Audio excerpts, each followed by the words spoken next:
Welcome to the Intentional Athlete Podcast, where strength is more than a number on the bar. I'm your host, Ross Leppala, powerlifter, coach, and co-creator of the Intentional Athlete Experience. This show is for lifters, movers, and seekers who know that what happens in the gym echoes into your life. We explore how to train with purpose, live with clarity, and channel the pursuit of strength into something deep, something transformative. Each episode, we'll dive into conversation, tools, and insights that help you align your mindset, body, and spirit. Because real growth doesn't just happen under the barbell. It happens in your mind, in your breath, and in your choices. This is about more than just PRs. This is about presence, power, and progress that lasts.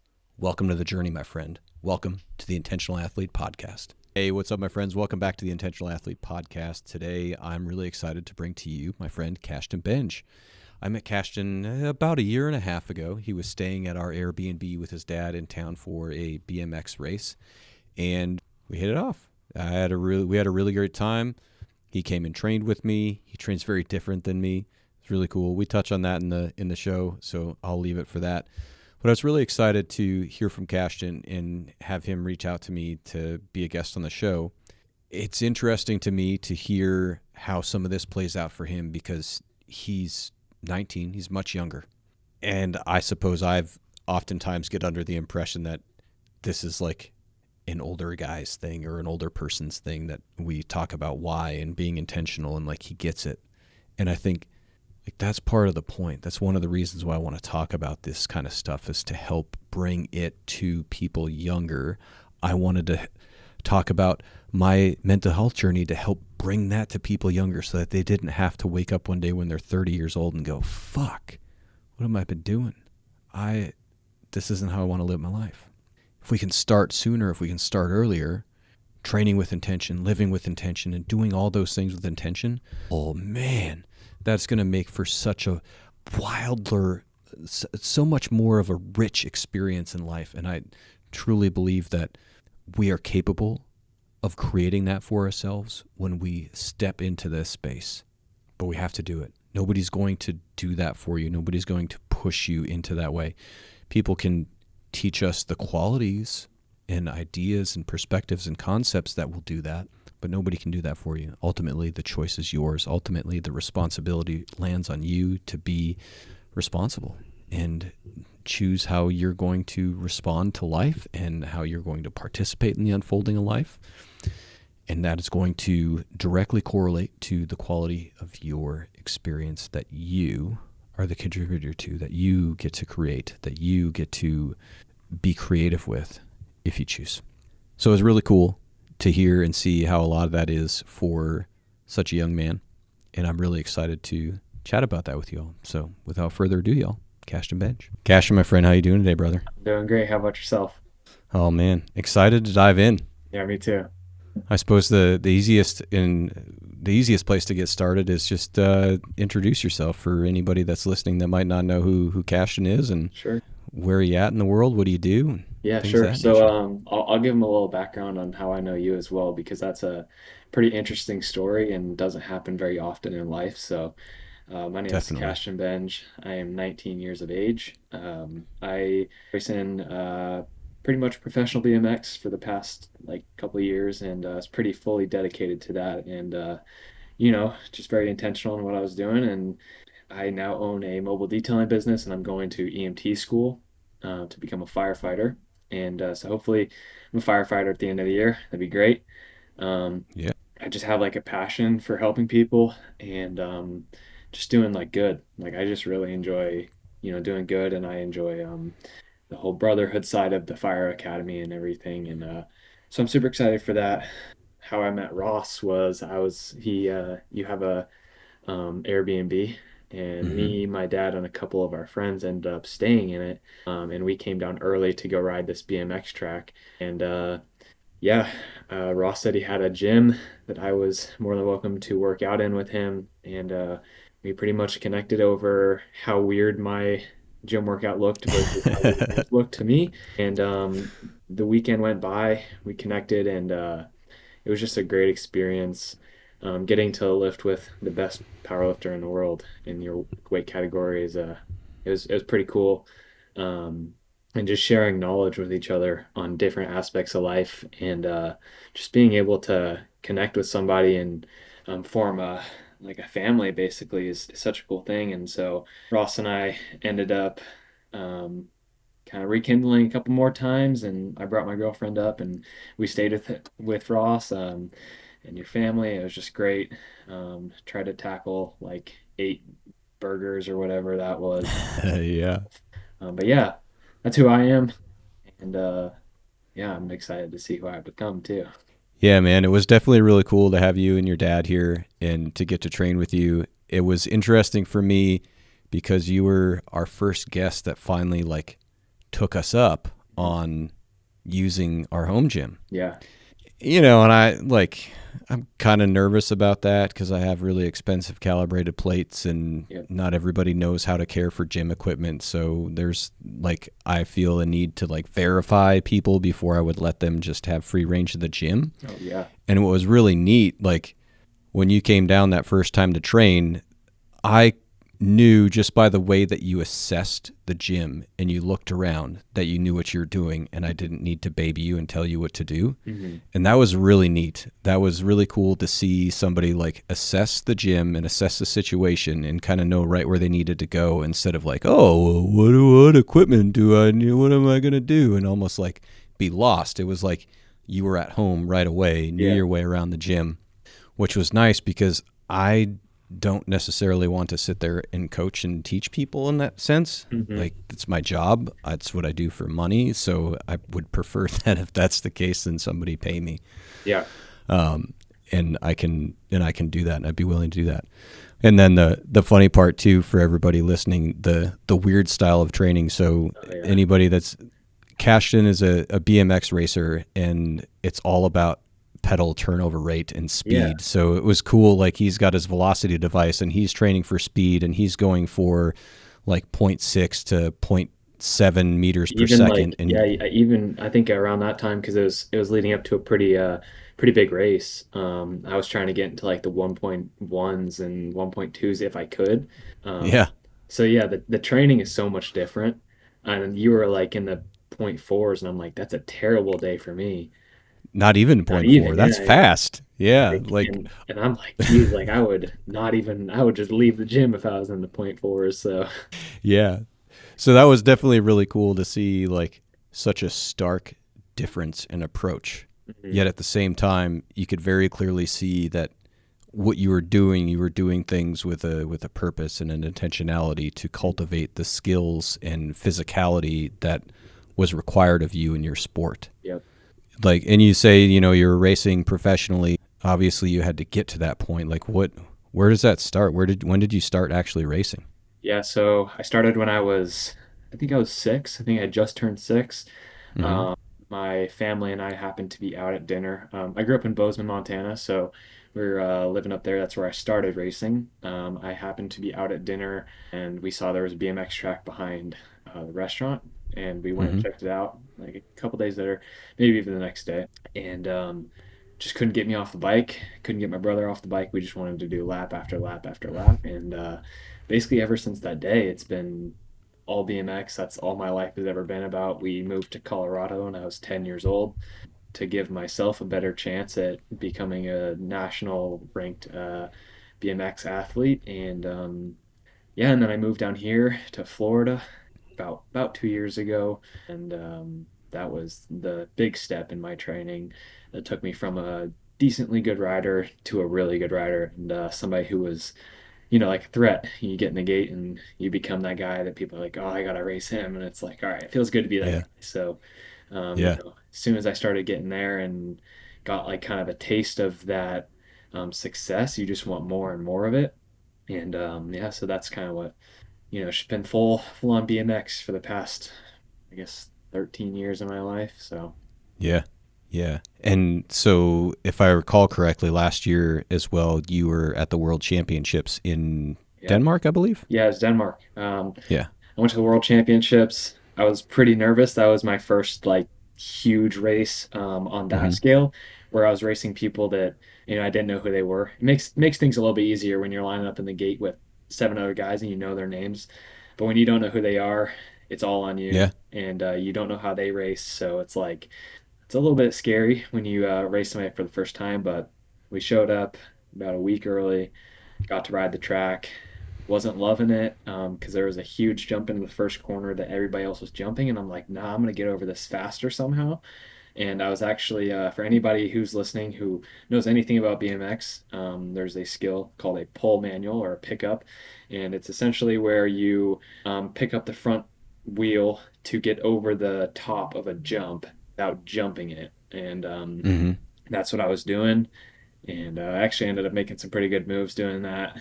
Um, Race day came, and round one, I believe I won. And then I got second or third in my, I think I got second in my second round, and then I won my third round. And then I won my 16th final, got second in the eighth final, third in the quarterfinal, and then semifinal came. I had last gate choice, and I was in eight on the very outside. And my, or from USA, the other guy from USA, me and him were on the outside together. I blew my gate. I was behind a good amount and I was ready to make it back, but went to the first corner. He crashed right in front of me and then I hit him and we kind of just sat there for a second, like contemplating life, I guess. Yeah. That was definitely hard. Like that was a big letdown for me, because I knew that if I put down my best lap, like I could have, been in the main and potentially won. So for my first world championships, that was really hard for me, but it was a really good learning experience. And I just, yeah, I could not be more thankful for everybody who, got me there and helped me along the way. Just super thankful that I have the family and friends in my corner, like my coach and of course my dad. Like you've seen how much he supports me and just wants to see me Yeah. succeed. And it's the same thing with my coach. He's an Olympian, and even he was like, "Dude, like I'm nervous," because he was there racing as well. And it was just it was a great week of learning and just having fun in Denmark. But yeah, that's how that went. Yeah. Yeah. Definitely shout out to your dad, Corey. Yeah, Obviously, he's done a lot to support your growth and, move the family from Bozeman, Montana down to Colorado. That's a big yeah, move. And to do it to put you in a better position is really cool. yeah. You say you learned a lot in this experience where you reach this like pinnacle of your sport Mhm. and kind of have, for lack of a better word, a disappointing outcome. Yeah, There's probably the sense of you believe that you had more in you and you weren't able to put that onto display for, likely some things outside of your control. If somebody else kind of crashes right in front of you, that's a hard thing to control and just avoid. So what are the things that you learned? you know, just in my experience, not even just outside of, or not even just from the World Championships, but outside of that as well, some things I've really learned and that I think that we really relate on is just how to be intentional about everything that you're doing. And that doesn't just mean, your workouts or your diet. Like that means everything in your life. I like to think of it like the way that you make your bed and brush your teeth is how you're going to live your life. So if you're not Mm-hmm. making your bed and you're not brushing your teeth properly, or you're not doing it with, intentionality and, knowing why you're doing it, then eventually it's gonna be like, well, why am I doing this? And I think that's the same way um, for BMX. You can go through the motions and go through the training, and I kind of experienced this going into the um, Grand National Championships last year in 2025. When you're not intentional and you don't know your why, it's really hard to be successful. And if you don't know, um, you know, how you're going to execute every day, and you don't know, or you don't at least have an idea of it, it's really hard for you to wake up and choose to execute. Yeah. And so that's one of them. That's probably the biggest one is just being intentional. I think that being intentional is probably the most important thing in any sport.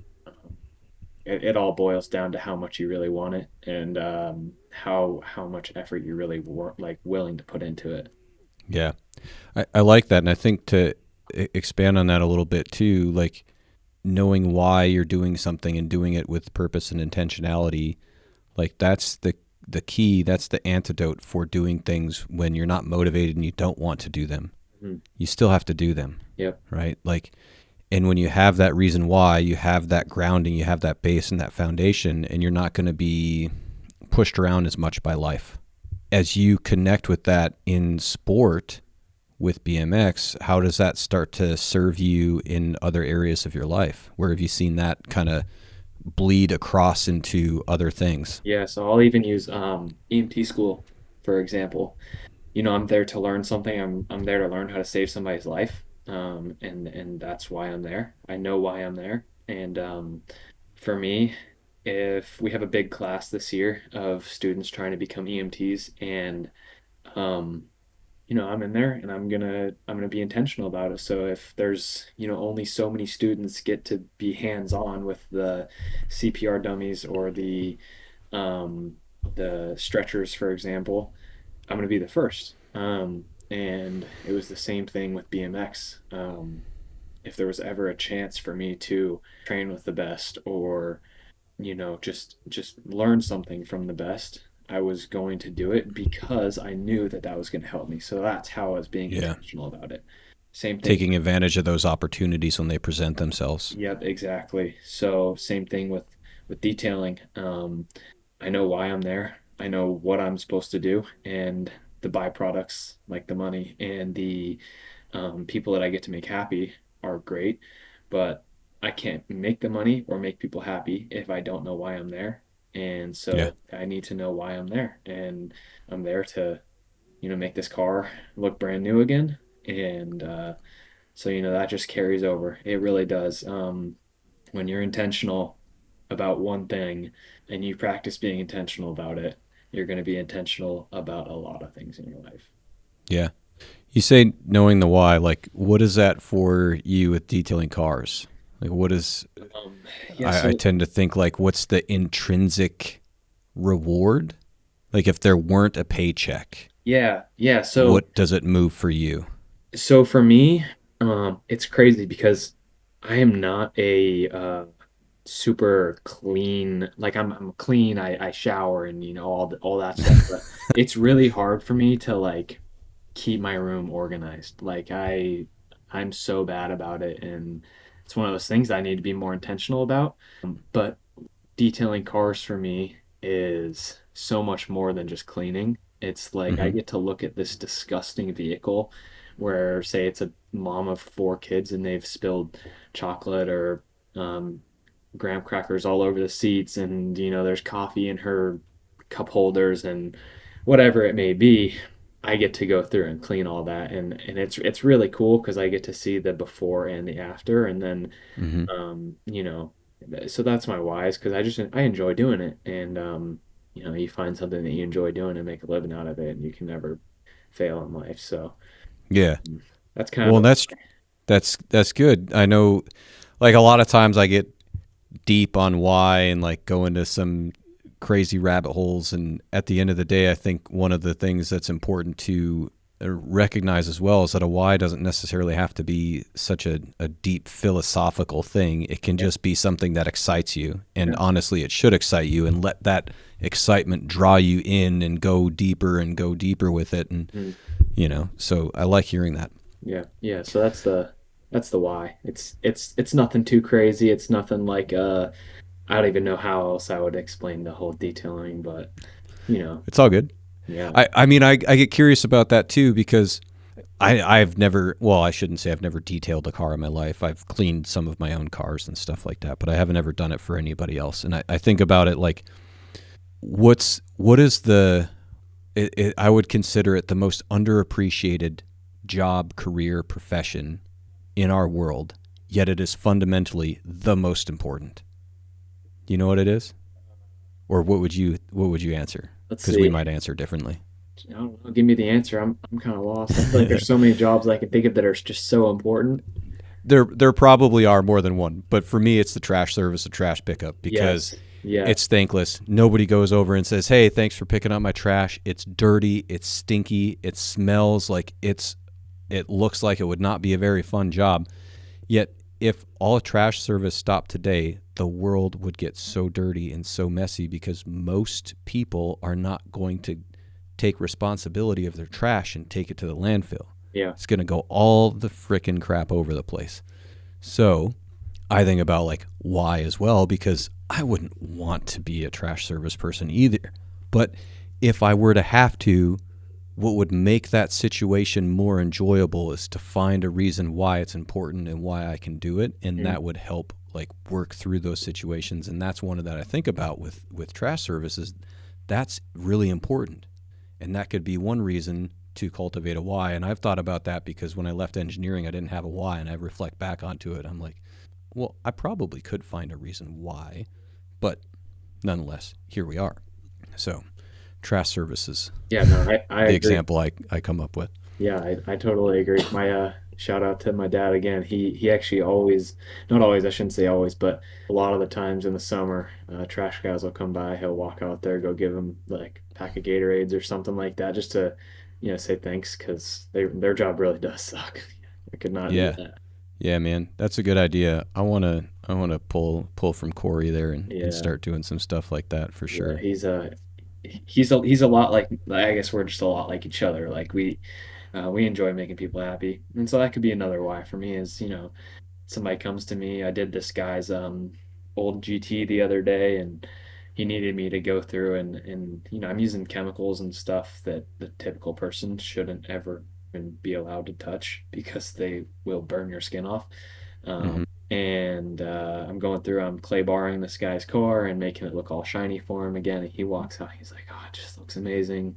It's a car that he's been taking care of it for his entire life, but now that he gets to see it when it's fully detailed and looking super good, he gets to appreciate it so much more. And I saw him actually later that day driving it around, and that was cool because I'm like, yeah, I did that. Yeah, definitely, definitely. That's awesome. Yeah. That's awesome. So back to the crash.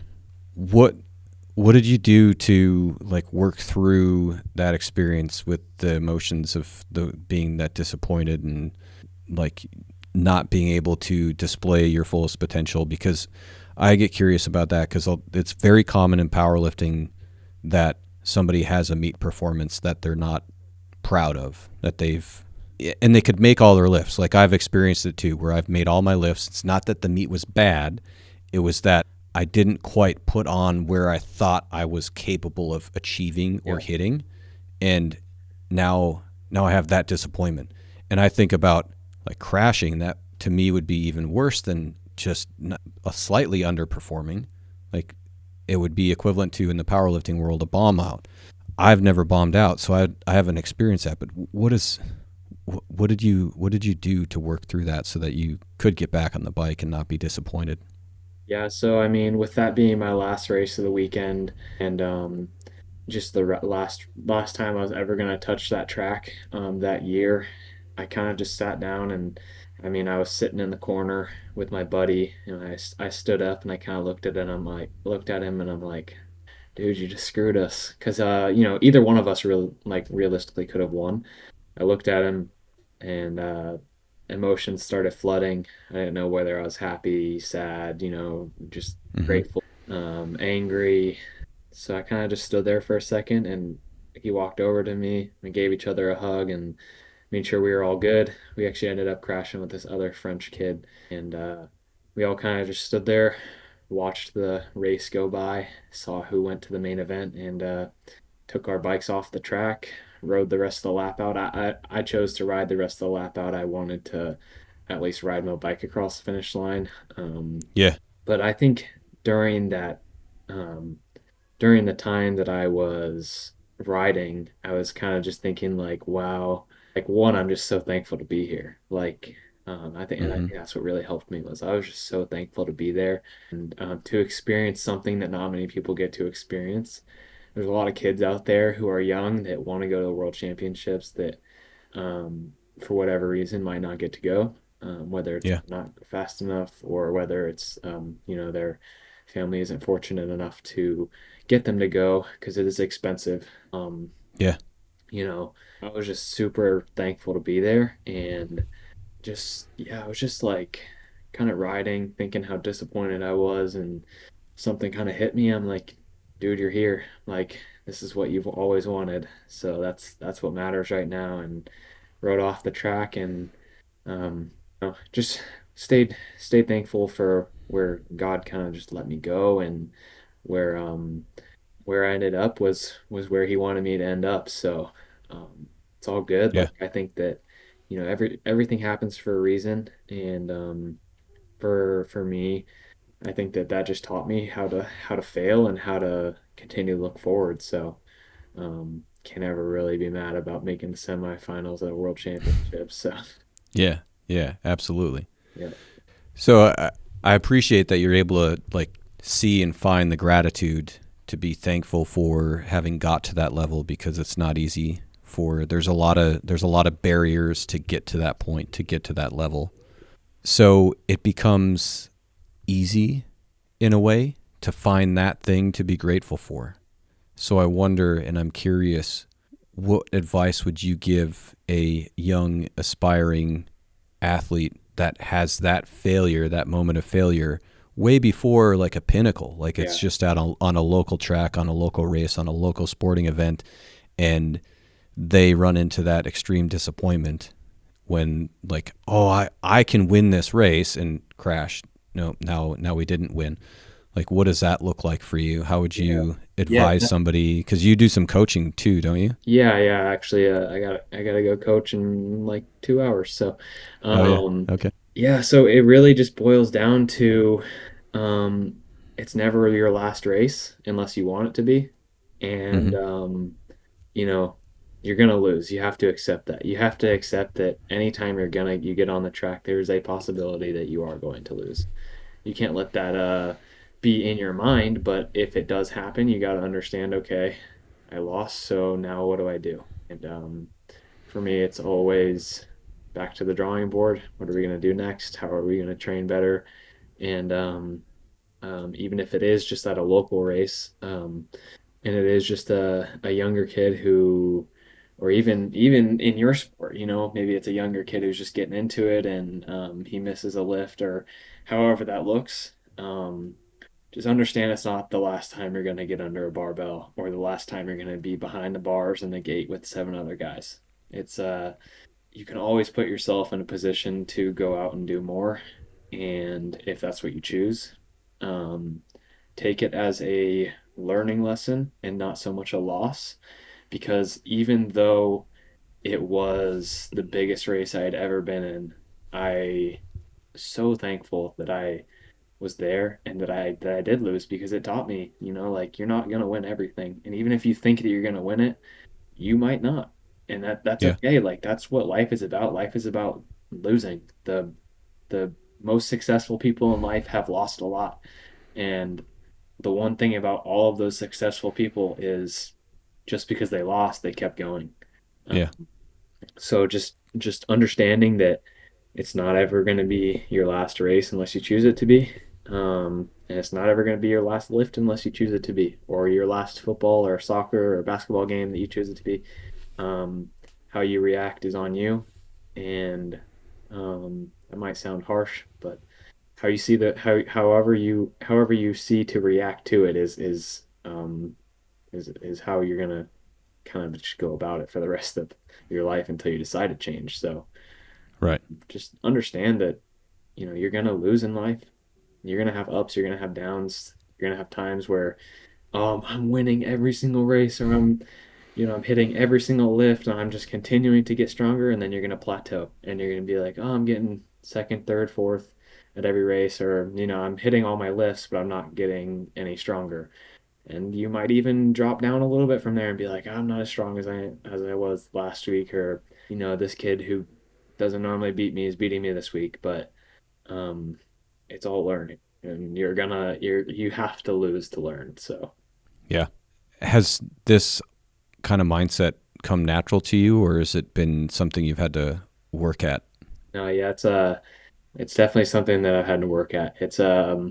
I've been very fortunate. Like I said, I've been very fortunate to have a dad like I have, who is very he loves to teach me stuff, and um a lot of those things that he decides to dump some knowledge on me with is how to be like mentally strong and stuff. And it was one of those things that he's like, dude, you're gonna lose. Like I'd be so mad at myself for losing a BMX race, and He's like, dude, you're gonna lose.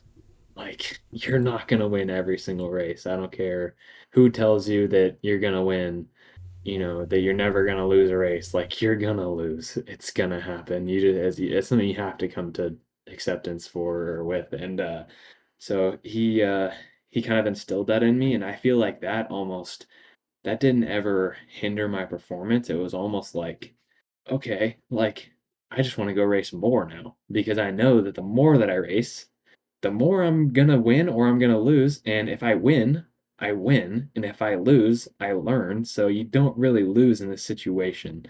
Um, Yeah. yeah, definitely. I had my years of it was years where I was not the same mindset or had the same mindset that I have now. Years of that. And now I have this mindset where I'm always down to learn new things and I'm always up for the next challenge. So it's uh it's cool. Yeah. Yeah, I'm so thankful that I get to surround myself with the people I surround myself with and just gain knowledge and you know, that's life. Like that's cool. Yeah. Definitely. Definitely. Yeah. It's taken me a lot of effort as well to get to that point and to get to that mindset. I would, I mean, that's the hard part when we pursue sports. A lot of times, if the sport becomes your identity, then you ride the wave of your wins and your losses, and they become the hard part is you take those losses more personally and they're harder to learn from.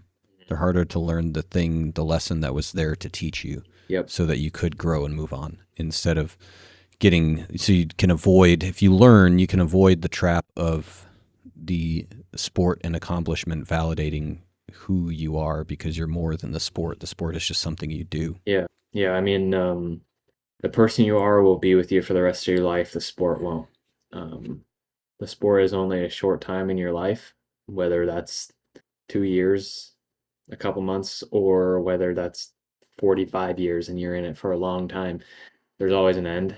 And so you just got to understand that the sport doesn't define you, you define Right. you. And, sports are there to help us grow as people and Yeah. not to define us. So, Right. yeah. Yep. Agreed.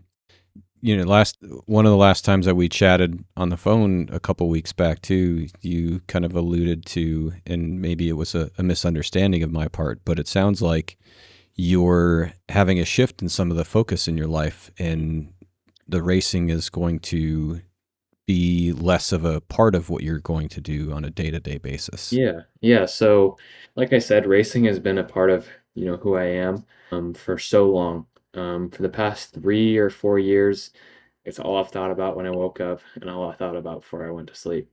And I kind of understood that BMX wasn't going to make me money. And it was never really about that. It was always about because I loved it. But I understood that I didn't have the passion to make money out of BMX. I loved Mm-hmm. BMX because I loved the competitiveness. I loved the training. I loved being a professional athlete. That's all amazing, but it was kind of just taking away from things that I really, really enjoyed doing that was making me happy as well. And it also took away from the fact that, you know, I I think I think that I as a 19-year-old probably think a lot differently than a lot of other 19-year-olds. I don't really care to go Definitely. party. Yeah, I don't care to go party or drink excessive amounts of alcohol. If people decide to do that, that's them, and I'll that's cool. I don't really partake, but when I realized that I wanted to form a life for myself and a name for myself outside of BMX kind of slowly started being less fun for me. And Mm-hmm. when I realized that I just wanted to set myself up and my family up for success in the future, so that my kids get to live the life that I got to live. Um, that's when I kind of understood that, like, all right, well, I can't do this BMX thing forever because it's not making me any Yes. money and I'm having to put a lot of time and effort into it. Um, and it was, my dad was a firefighter. Um, And that's kind of where my mind went when I got done with BMX. I've got a lot of friends who are firefighters and EMTs and stuff like that, and got a lot of friends who are nurses, and um, everybody was like, "Yeah, just do it." My girlfriend and her parents and everybody was like, "Just do it, just do it, just do it." And I'm like, "All right, cool." So I decided to do it, and turns out I really enjoy it. I really enjoy, um, just the whole everything about it, really. And then I have my detailing business, and that's kind of that's the first thing that really drew me away from BMX was the fact that I still love it. I love detailing. Like, I love it so much. I love the chemicals I get to use, not in a weird way. I love, making people happy, and I love the money is awesome too. But so it was just like it was setting myself up and my future family up for success. So I figured if I can get started at 19, hopefully by the time I'm your age, I can retire and be pretty set for life. And then I can support my kids the way that my dad supported me. And he was doing it without being retired. So it was kind of one of those things that, like, well, I would just love to give my kids the opportunity to do the things that I do or that I got to do as a kid and go see all the states and countries that I got to see. And, you know, that was kind of the main thought process behind it. Um, so yeah, Yeah. I can appreciate all that except for the part where you called me old. okay, I didn't mean that. No, it's all good, man. Uh, what in and I mean maybe I'm projecting a little bit. I think sometimes in the sport of powerlifting we see this like existential crisis of like, what am I doing this for? Why am I doing this? And people like struggle with either like finding a reason why they continue to do it, or they struggle to quit because there's some obligation and identity to it when it's no longer supporting them. And I've told lots of people, including lifters that I've worked with, like, if this sport isn't, in my opinion, if it's not supporting you and adding value to your life in all ways, then what is it doing? Yeah. Then it's just a distraction. And that's one of the things that I've always loved and appreciated about Vanessa is like when she made the choice to not want to compete in powerlifting anymore and to not coach in powerlifting anymore, it was easy for her. Yeah. So it was like cool to see like it happen for somebody who's just in tune with their needs, desires, and wants and just make the choice and boom, be done with it, compared Mhm. to where a lot of people will tend to struggle and do things out of this obligation. And here you are at 19 being able to do that, which I think is also neat for you to be able to make that choice, considering you were also like, you got that taste of that top end Yeah. at the world championship. And Yeah. now you're like, no, I did my thing. You're still going to race some, right? Yeah, You're yeah. I'm like I said, I'm trying to get into the fire academy. It's pretty hard to get into the fire academy down here, but I'm gonna try and get into that um shortly after I finish the EMT schooling, and then mhm, um so I'm really just focusing on getting all that done first. right. That's the main goal is Yeah. set myself up there first before I decide Yeah. whether or not I want to race. Gives me a couple months to think about BMX anyways, and it's kind of what I need right now. Right. So it's not necessarily like you're hanging the cleats up and Right. putting the bike away forever. It's like, here's this thing that I need to focus on right now because Mm. this is the season of my life to focus on this thing, Yeah. which again I think is really really neat and really important. A lot of people I think fail to understand and recognize that you can have shifts and focuses and priorities and ought to be able to recognize that and honor that within yourself, Mm. because otherwise, like, that's how we make regrets, Yep. is by putting a lot of effort into something that isn't necessarily aligned with that season of life. So I think that's really cool that you're able to do that. Was there any friction in you finding that path and making that choice So, that you had to work through? yes and no. I think that I put a lot of basically just my life into this sport. And when I finished training, it was like basically I trained for it's probably a good year for this World Championships, and I started to see all my building blocks just start stacking on top of each other going into the race. I went into a race in Canada and I podiumed every single day. And then I went to Colorado, didn't drop a lap, won every single lap. And that was 2 weeks before the World Championships. And then I went to Denmark and I was just like so focused. I was really dialed in. I was ready to be there. I was just being present. And then when that happened and I didn't do as I wanted to, I really wanted some time off. And I didn't really get that because in BMX, there isn't really an off season. It's like you have December maybe, Yeah. but all the highest level athletes continue to train through that. So it was, I really just needed some me time and I didn't really get it. And then when I started stacking other priorities on top of BMX, it was like, all right, well, you know, maybe I just take a little bit of time away. And then I was like, maybe I just don't race this race. And I ended up racing it and then um, raced throughout the entire year. Had patellar tendonitis in both knees, more specifically in my right knee, which was a struggle for sure. Yeah. And so that kind of made me think about my health. And then also I didn't really want to be at the Grands last year. I just kind of wanted to be at home and enjoying time with family, and didn't really get to do that. And with my knee, I just didn't feel like I was able to compete at the highest level like I normally do. So I think the only thing that really ever held me back was the fact that it was one, kind of how my life for the past year and a half, or I guess 4 years, if you really want to put it into perspective. But and then it was also how me and my dad really were able to connect and bond.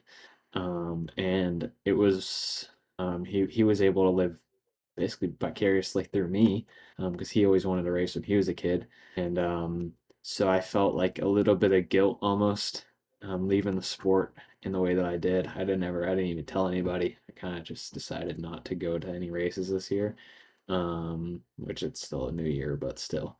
Um, so yeah, I kind of just went into it and I was like, all right, I need some me time. I need some time to really focus on what I want to do and not, um, you know, please others all the time. So, Yeah. Yeah. For sure. For sure. That's a big lesson, I think, for a lot of people to learn is that uh, people pleasing tendencies don't support anybody or anything in any way, really. yeah. So, got to be able to make that choice Hmm. that supports you. And if that means disappointing some people, well, Yeah. I mean, Yeah. And I think my people can dad get was, over disappointment. yeah, I think my dad was disappointed. Not necessarily in me, just not just in the fact that like it wasn't going to be a huge part of our life anymore. And then he got over it. I think he kind of Yeah. came to the um, realization that it wasn't really benefiting me mentally anymore. If I didn't really want to be there, I'm not going to go. And if I don't want to be there and I am there, then I'm not going to race to my highest level. So, yeah, it was hard, but it's good. It's Yeah. good to it's good to do new things and to let old things go sometimes. Yeah. For sure.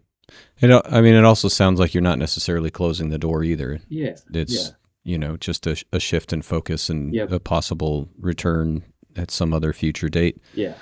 Which I wonder, like, what would that look like in your sport? Have people been able to like compete at a high level and then take some time off and return? Because I know So that can look differently in different sports.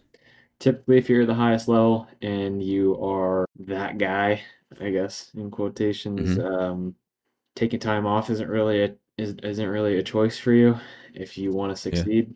But if you're at a lower level, you're not racing elite, um, you can take time off and then come back and still do pretty good in the amateur classes, which is kind of what I plan to do. We'll see when I come back, but if my heart's not in it, it's not something I want Yeah. to really pursue. And you know, Yeah. Because I think about it too, at least from like a powerlifting lens, because that's where my life is at. Like, I like going to meets. I mhm, like competing, and like if even if I wasn't competing at a world level, I'd compete locally. In Yeah. fact, sometimes I'd almost prefer it because there's less pressure. It's just a little bit, it's got a different vibe to it. And I just like to go and compete. And it's not even like, it's just a little bit different. And I've also made the statement before too, like if the sport of powerlifting itself went away, it's just a vehicle I drive. Yeah. I'll get another one. Yeah. At the end of the day, at the very core essence of it, I just really love lifting weights, and I Yeah. really love lifting as heavy as possible. Like Hmm. it's just fucking fun. Yeah. And it just so happens that powerlifting aligns with lifting really heavy, so that's why I powerlift. It's not that I powerlift because I want to powerlift. I powerlift because that's how I like to train, Yeah. and those two things align. Whereas if for some mysterious, magical, unforeseen reason I woke up tomorrow and cracked my head and I liked burpees for some reason, I might consider CrossFit, but I know that's not going to happen, so Yeah. I'll stay here in my lane. Yeah. Yeah. For sure. Yeah. And I think that speaking on a vehicle, um, around probably about this time last year, I grew up in a Christian household where we would go to church on Easter and Christmas, and that was just about it.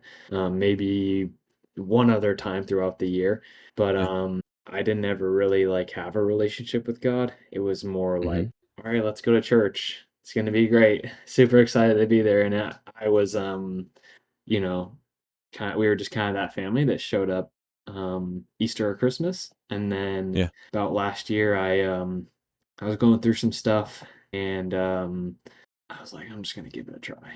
It was kind of just like dipping my toe in the water. And Mm-hmm. I started going to church. It was by myself, just going to church. Um and I found so much happiness through my relationship with Jesus Christ. Like that for me was like, it made every BMX race that I had ever won seem so small because Yeah. I was working towards something that wasn't in this life, and it was something that's gonna be my Mm-hmm. eternity, Yeah. and, it was just like, that's, like, where my heart was, and I was like, "Alright, I'm so on fire for it right now," and Yeah. I still am. I still try and talk to somebody about Jesus Christ when I can, if there is a given opportunity. Um, and I haven't had the pleasure to speak to you on it all that much, but Right. if you were ever interested, I would love to talk to you about it. But so that was one of those things that like last year I had that it was like another vehicle I could go drive. Yeah. I circle back to what you were saying about that. And so I was like, this year it kind of made it a little bit easier because I'm like, I have so many things in my life that I can do. And Yeah. I love helping people. And I think that I didn't used to be that way. I used to be really selfish. And Yeah. now I'm like, wow, I just want to help people and I want people to be saved and I want to, I just want to make an impact in the biggest way that I possibly can. And if God's like, well, you're just going to be a normal EMT, then that's fine. That's what I'll do. But if I'm going to go into hotel fires and go save people, then bring it on. So Yeah. it was cool. As much as I love BMX, I know that there's things that are bigger than it. So Right. that's also helped. So I want to back up before we go further into this. You said you were going through some stuff last year. Mhm. What what stuff? Yeah, What so were you going through? Where were you at? it was just like past relationships, and I was living somewhere new, didn't have any friends, and um I was getting into like verbal arguments with people, never like fights or anything, but just verbal arguments, and it made me feel so like small and like little about myself. So my self-esteem wasn't super high and I wasn't very confident. And it was like winter, so it was like kind of cold, and that always makes your feelings a little bit lower too. So it was just the fact that I was alone. Like I was living down in Florida in my buddy's house, who I live with still, but he's living there now. In my buddy's house, and he was never home because he was always traveling for work and or to go see his girlfriend at the time. And so I was living alone for like a good while, and it was just me and him in the house, or just me in the house. And so I was kind of just on my own. And that'll put a toll on you. Being by yourself and only seeing people at the gym or at the BMX track when you get to go is hard. Like it's hard to only see Yeah. people sometimes. It's not like um when my girlfriend, when we first started dating, I had to explain to her, I'm like, it's hard for me to like not just want to be around you all the time, because for her, she has her sister or she has her family, that she can just walk out into the living room and they're there. For me, it's like I walk out to the living room and there's nobody there. I'm living by myself, so um, it was like just a very lonely time for me, and that's that's kind of what kicked it all off. Um, Right. and you know, And I'm imagining too, I don't know if you've ever taken a personality assessment test, but I would suspect that you're probably higher on the extroversion scale. So being alone like that is yeah, more of a drain on you than it would be for somebody like me, where I on the test I test on the introversion side, but I'm not like fully introverted. mm, yeah, Vanessa will always confirm that. Uh, can more of an extroverted introvert, but I don't like need to be around a lot of people. yep, I could be in my office and sit here all day and see nobody and be completely fine. yep, But I still really love and enjoy the social interactions. I just don't seek it and need it as much as like an extroverted person would. yeah, So yeah, I get where that would be a drain. I can also relate to that from when I moved to Alaska after college and what that was like. Not knowing anybody up there, I had no friends. I had work when I first moved up there. I was working like 100 hours a week, so that was really distracting. I forgot about my problems, but when that workload tapered, it wasn't good. And I think about it like that probably contributed to a lot of my poor relationship choices that I yeah, had made at that time period of my life because I yeah. was lonely. Because you're grabbing Eh, onto anything that you can hold on to. So you put Yep. yourself in a relationship that isn't really beneficial for you. And that's Yeah. kind of what I was doing, is I was putting myself through relationships that had no meaning. They didn't bring me any Mhm. real happiness. And I was trying to like drown my own loneliness with somebody else. And Yeah. it's not how I really enjoy it. I'm definitely an extroverted person. Avery, my girlfriend, obviously, Avery, she is always like, you are talking to everybody. And I'm like, I know it.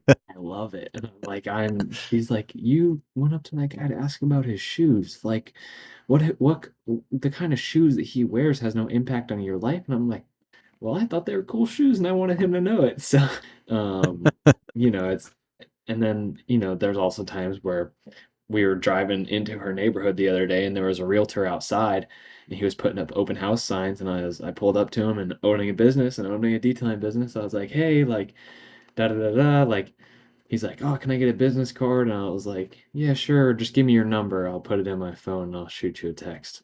And so at those times she's like, "Okay, I get why you're extroverted now."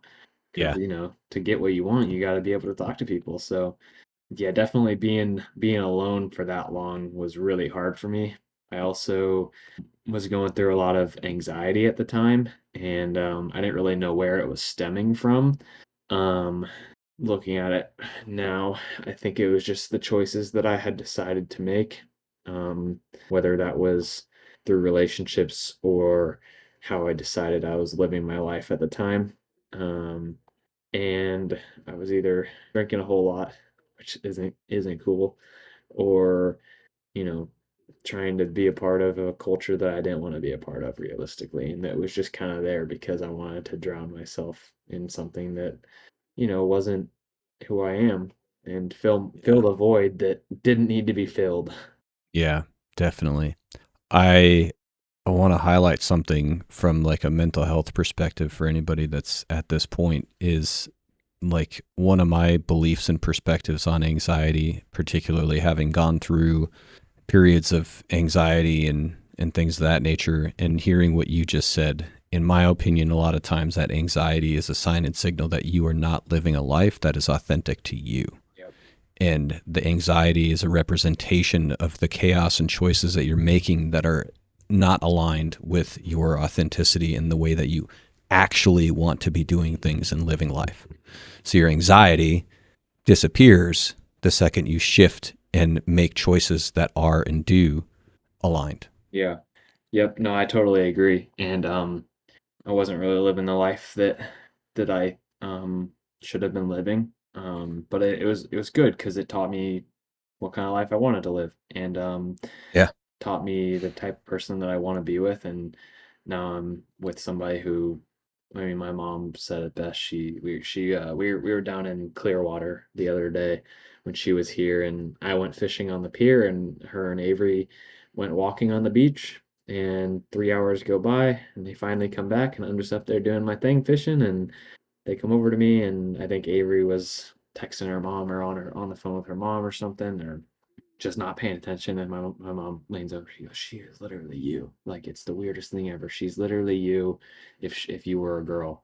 She's like, "There's a couple things that are different, but like, it's crazy because like you guys are so similar, and but you guys are also so different." And I'm like, "I know." And like I just I wake up every morning, and I just like so thankful that um I was able to find somebody like that you know really gets who I am, and just is down for anything, and also who is equally yoked or walking the same way towards God together. So that's really cool, and literally could not have asked for somebody better. And so that's definitely one of those things, having good relationships takes away a lot of anxiety. It doesn't mean you need a relationship, because your your self-worth shouldn't come from somebody else. But if you are fortunate enough to find somebody who gets you in the way that Avery gets me, or that you're able to work through things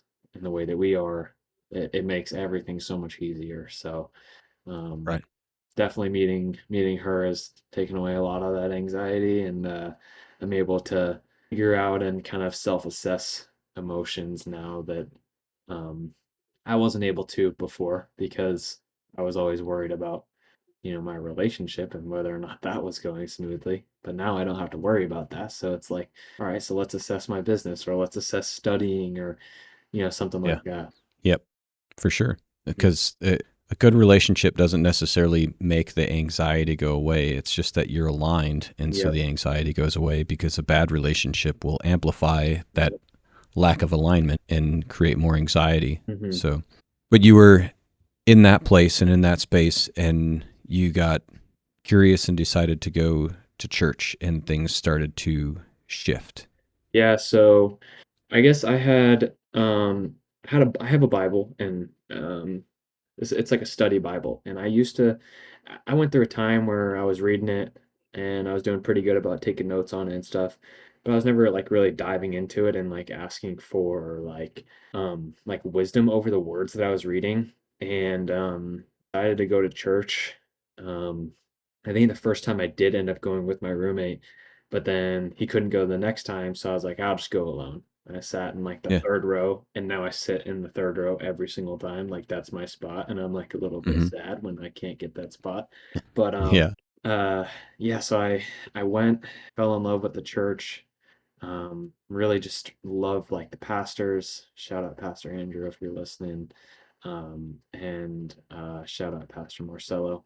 They're great over there, and they've really just helped me grow, um, not only as a Christian, but as a person. Like, you know, it really is one of those things. Like, you don't take a shower if you're clean, you take a shower if you're dirty, and the shower is going to wash away everything. And that's what happened, is I decided that this metaphorical shower was God, and he started washing away all of the insecurities in my life. And obviously I still struggle, but they're way fewer than they used to be. And so when those things Yeah. started happening, I started seeing just the grace and how much God has changed my life. It was like, okay, this is really what I want to pursue. And now I just wish that everybody could feel that way, because it's Avery and I's favorite day, Sunday, when we get to go to church and then come home and eat some good Yeah. food and just hang out and chill. So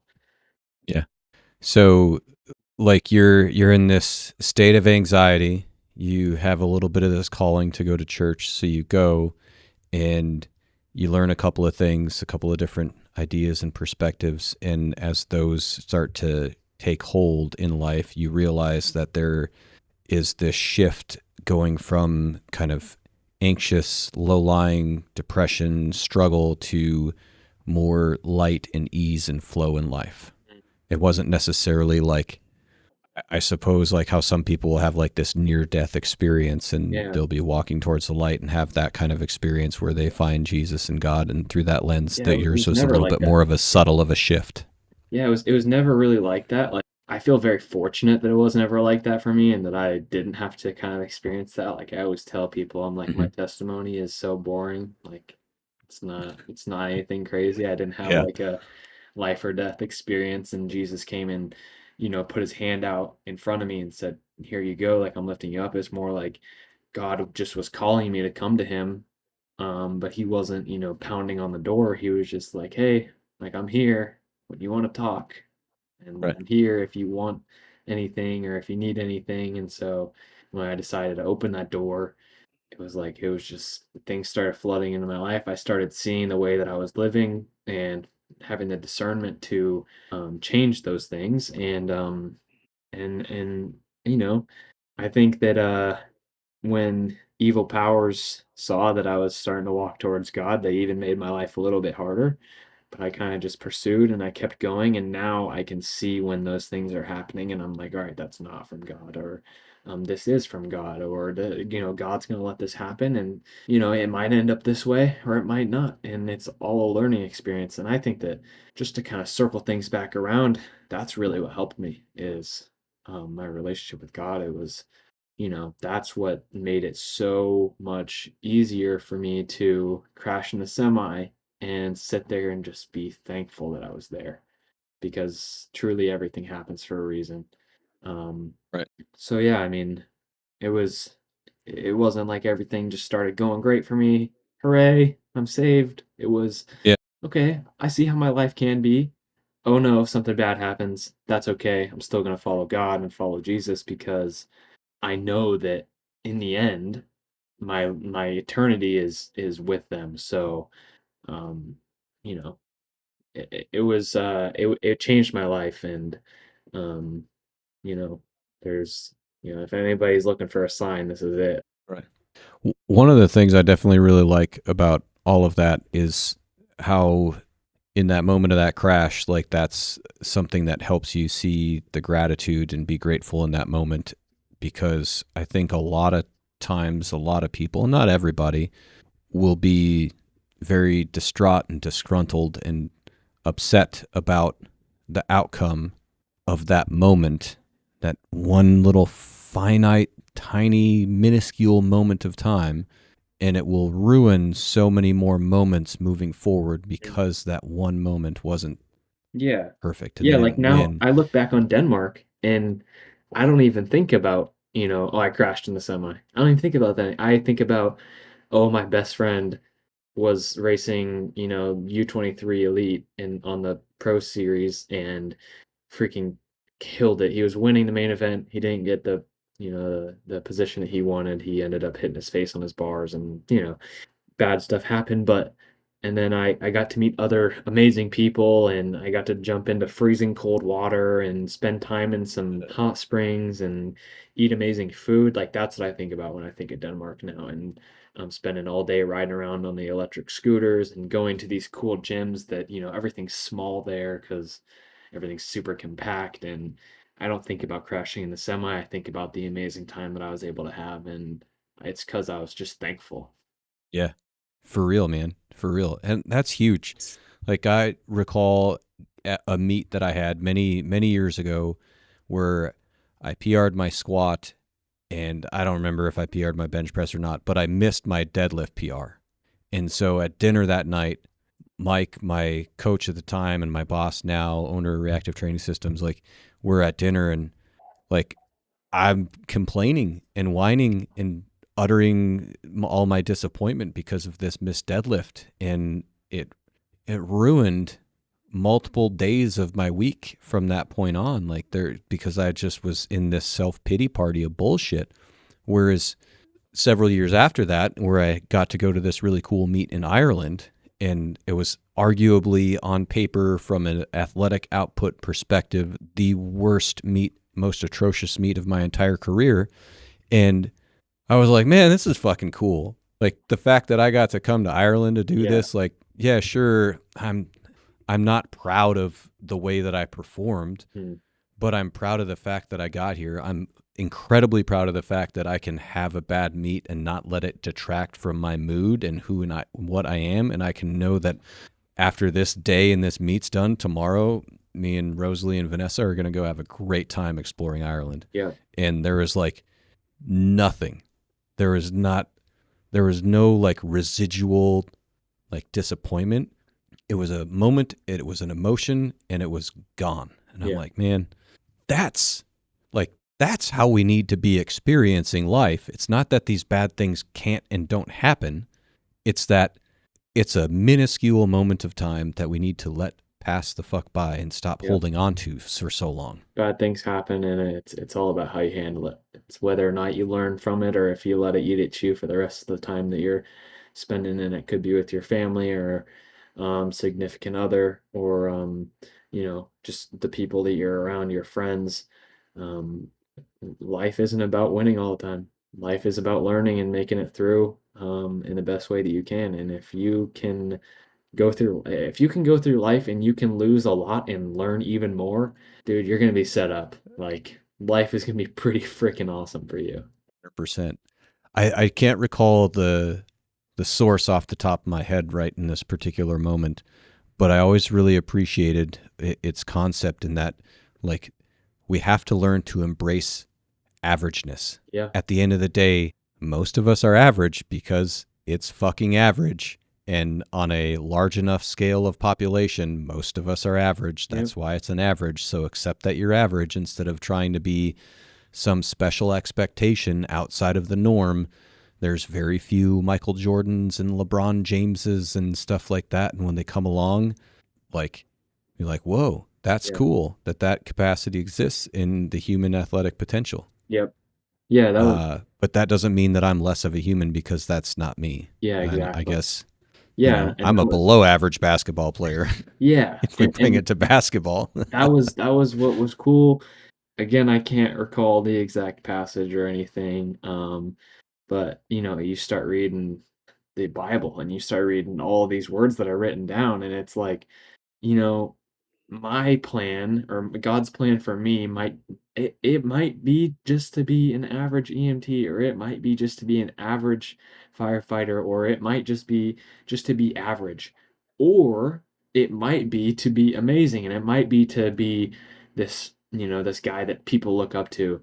But either way, you have to accept that that's what God has for you, and there's a reason that it is that way, because it sounds bad, but without the average, there is no excel, like, elite, like, so you can either be pissed off that you're average, or you can accept it and still try and be better, but being pissed off is never going to get you anywhere. So, Right. accept And accept where you're at, and things will come to you as they're supposed to. right. Totally. And I also, I think I guess maybe a more uplifting way to phrase what I think you're trying to phrase Yeah, is that, we all have different gifts. exactly. Yeah. And it's about how do we bring those gifts to the greater good of humanity. Yep. Yeah, that's exactly what I And was trying to say. I said it in a pretty downgrading way or something like that, but yeah, that's what I meant is everybody's got a gift, and whatever your gift is, run with it. Do with it what you can. yeah, I think the part that people run into hardship is when they want somebody else's gift. Yeah. I'm not a gifted basketball player, so I'm going to have a really shitty life if I want to be the next LeBron James. Not happening. Yeah. And so your level of disappointment is the relationship of expectation and reality. Yep. Yep. Exactly. So, Yeah. yeah, Ashton, we've been chatting for a Yeah. long while, and I want to make sure to honor your Yeah. time here. It's Is all good. there It's all any good. last things that you'd like to leave anybody with as far as like your journey and like going through BMX and learning the core intentionalities behind that and how that's fueling your life moving Sure. forward? Yeah, first of all, I'd like to say, take this as you will. Um, if you can find a relationship with Jesus Christ and find your relationship with God, I urge you to do it. Like I tell people all the time, I've never been a happier person. Even when I'm going through hardship, like I've never been happier because I know that there's a higher power that's helping me through every single day. And even right now, I have so much joy. Even if I was just talking to you, Ross, like I have so much joy talking about it because I know that what I say has an impact on your life. And it's that's for me is the number one thing. And then just be grateful for where you're at in life. Everything is going to happen as it's supposed to. Everything is going to happen in the way that it's supposed to. Um, you can try as hard as you want to be the next LeBron James, Ross. You're not going to be it. I'm sorry, buddy, but Nope.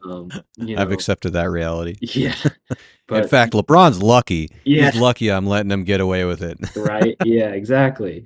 You know, just be grateful. That's the number one thing. Be grateful. Be thankful that you are where you are.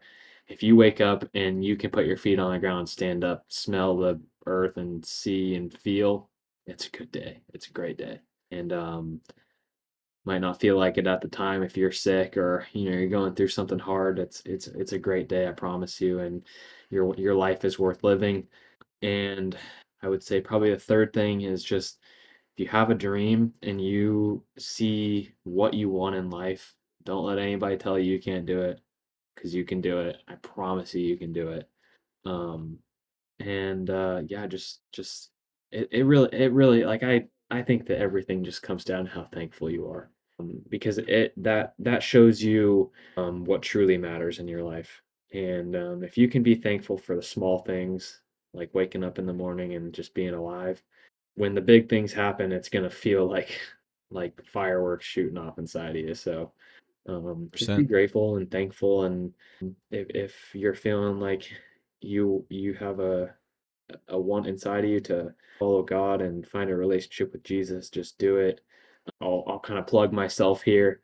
My Instagram is Cashton.Benge. If you ever have any questions or just want to talk to somebody about how you can be more successful in a sport, or just how you can go about living your life a little bit better, my DMs are always open. I'm pretty bad about checking them, but they're always there, and I'm always down to talk. I love hearing new stories and just trying to be the light in somebody's life. If I can make at least one person smile every day, then pretty happy with myself. So um, Yeah, that's really it. That's all I got for you, man. definitely. I appreciate it.